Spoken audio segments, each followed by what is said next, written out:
বিশ্ব ধনীকে চেয়ারম্যান ভাই হ্যাঁ বড় বাড়ি তো হ্যাঁ বড় ভাই ওরা সব ইটালি চলে গেছে বাড়ি খালি আর 2 দিন ধরে ভাড়া দিতেছি 2 দিন ধরে ভাড়া দিতে কেউ নাই কেন নাই আচ্ছা ঠিক আছে তাহলে এবার চুরি করতে হবে হ্যাঁ তুই শিওর নি হ্যাঁ তুই শিওর সবাই নিয়তে যাইতেছি আল্লাহ নিয়ত কান তুমি হাসিল করিও আমিন আল্লাহ জান বেশি কিছু চুরি করতে পারি আমিন আল্লাহ জান টিয়া পয়সা মোবাইল স্বর্ণ গয়না গাটি জান চুরি করতে পারি আমিন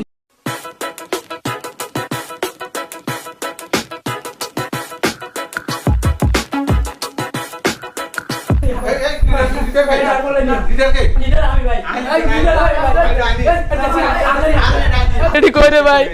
এরে ভাই এডি করে লুঙ্গি খুলি থাক আচ্ছা থাক আঙ্গুর দোষ হরে কয় আন্ডা চুরি করি তাহলে রাসিল্লা চুরি করে বেশ কম পাই দিব লাঠি দেয়